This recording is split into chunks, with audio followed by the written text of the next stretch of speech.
Hello friends, today we are going to discuss the most difficult part, most important part which could be asked to you in the examination in long 4-mark question. It is the derivation. Derivation, that means the equations which we are obtaining with the help of algebraic method or some mathematical identities. Here we are going to discuss the equations of motion with reference to accelerated motion. Out of 4 marks question, 1 full mark will be allotted to the proper diagram with symbols and the quantities. Besides that, we will derive 3 equations which are having different types of relation like velocity time, position time and position velocity relationship. Each will carry 1 mark and likewise 4 marks are divided. First, let us understand the graph, the diagram. As we are supposed to derive the equations for uniform accelerated motion. When we are saying acceleration, that means we are showing the relation between velocity and time. So here we will draw the graph of velocity against time, that means on y-axis we will take velocity and on x-axis we will take the time. Then 2 types of shapes of the graph is possible. Just observe these 2 figures. Can you find any difference? In this graph, the object is not starting from the origin. It is having some different initial velocity which we are showing by u. But here you can see that object is traveling, it starts from the rest. And that's why the graph is starting from the origin. Besides that, quantities on the proper axis, the other labelings, and based on that, few symbolical expressions. Very first, we are having the symbols as O, A, B and C, which includes 2 shapes, 1 rectangle and 1 triangle. O, A, B, C. This part is representing 1 rectangle and A, B, D is representing 1 triangle. With that, the quantities which we are discussing in physics, as I told that here object is having some initial velocity, that means this part CD or OA is representing the initial velocity and that is symbolized as u. Here we have written CD is equals to u. Then we are having BC, this full line. This will represent, this will intersect on y-axis over here, which shows this is initial velocity, this is the final velocity. So we can write BC as V, again CD as U. Then this BD, only this much, BD. That will be the subtraction of BC minus CD. So if I am writing BD is equals to BC minus CD, this much part, then I can write BD equals to V minus U.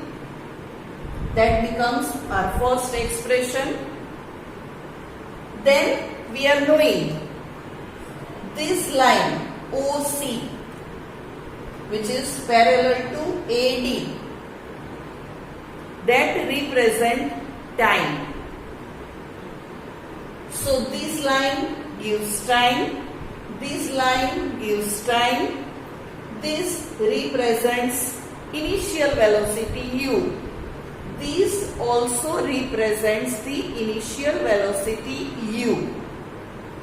This full is representing the final velocity v. And only this much part, that is v minus u. After the diagram and the description of the diagram, the first relation we are deriving, that is velocity time relation. Why we are saying velocity time? Because the equation which we are getting over here will have velocity as well as the time in that. Fine, you will have the question that where we are going to use all these things. What is the need of this? Why we are doing this? So friends, the most important part of physics, again if you are opting science in 11th standard, then numericals are the important part of physics, and if you remember the formulas, equations and units, which I am saying frequently in my lectures. So these equations 1, 2 and 3 equations which we are deriving will be useful to you for numericals.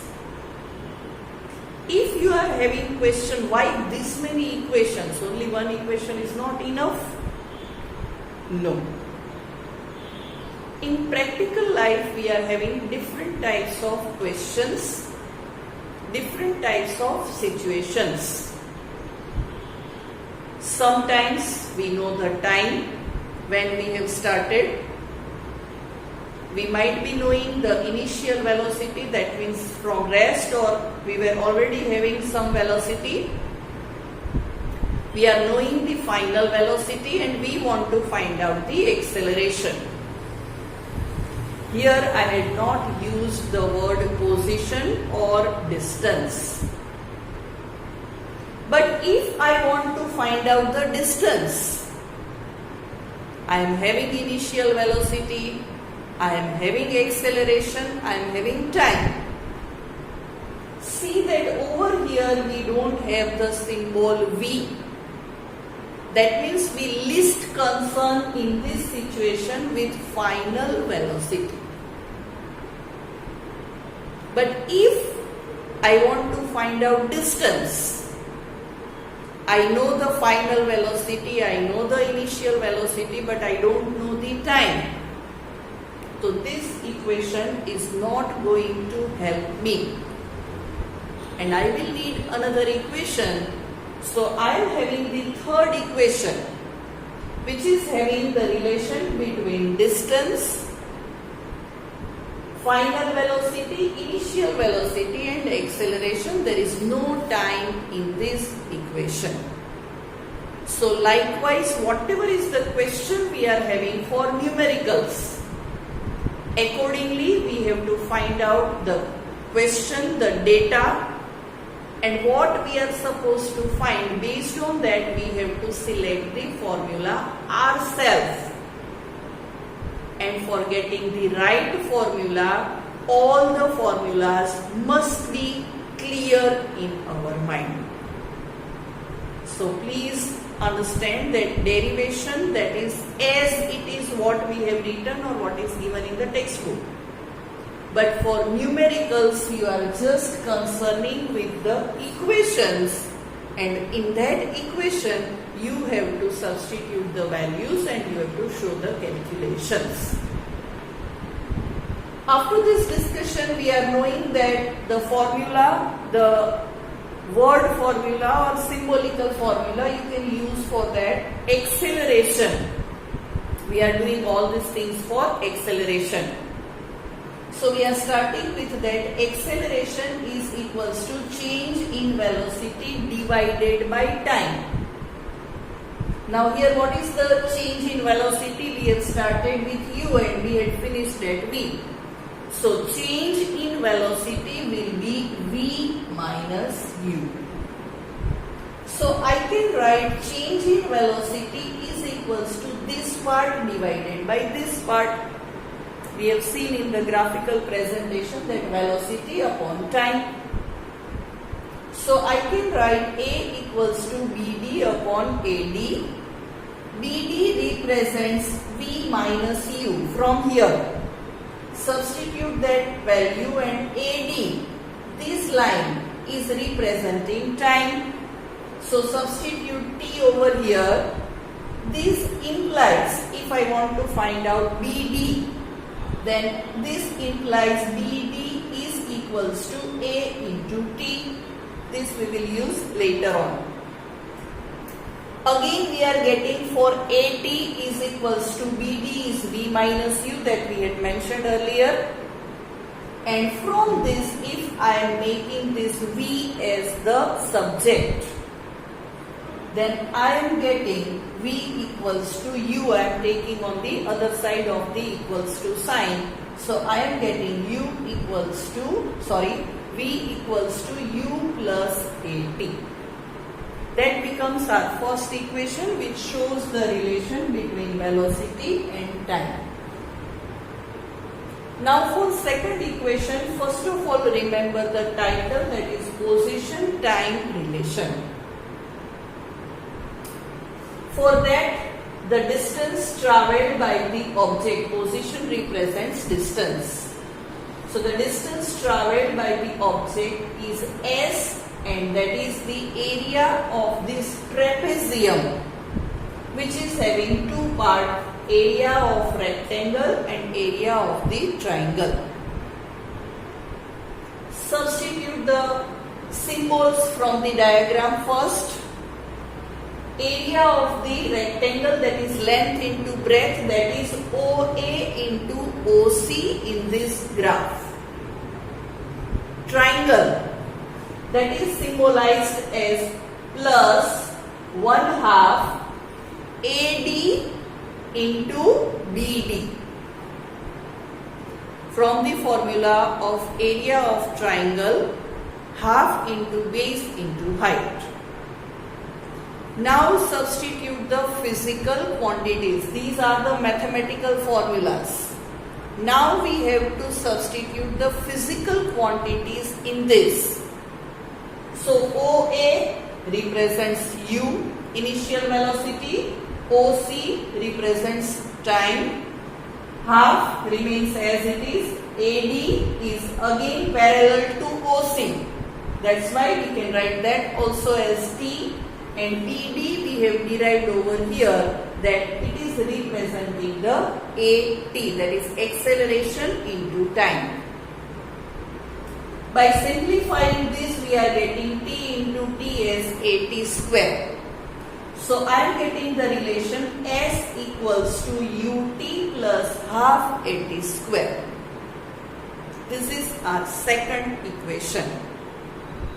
Last and the third equation, that is the equation for position velocity relation. Again we will start with position. So we are writing the area enclosed under OABC. This is one trapezium. So area of this trapezium is equals to, we can use the formula of the area of the trapezium, that is the addition of two sides divided by 2 and multiplied with the side which is intersecting these two parallel lines. So I can write OA plus BC divided by 2 multiplied with OC. Now substitute the physical quantities. As I said just now, OA is our U, BC is our V, OC is our time, and divide that by 2. Remember, I told that here I don't want time. So I have to rewrite the formula of time. From our first equation, we were having that A equals to V minus U by T. In that, if I am making T as the subject, I am getting V minus U upon A. This time formula I have to substitute in place of this time over here. And that's why I will get, already I was having this V plus U. So V plus U, now this I had substituted. So V minus U, already I was having 2 in earlier step, and this A will be multiplied with that in denominator. So I am getting V plus U, V minus U divided by 2A. Now you are very much familiar with the identity of algebra. A plus B, A minus B is equals to A square minus B square. By using this, I can write these two brackets as V square minus U square. Divide by 2A remains as it is. And if I am taking this 2A on this side of the equals to, I am getting the equation 2AS is equals to V square minus U square. That is the third equation. Last topic in our chapter, that is the uniform circular motion and the motion of the celestial objects.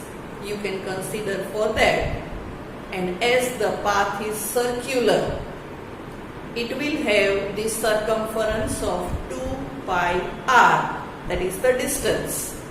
And distance upon time will give us the velocity of that objects which are traveling in uniform motion.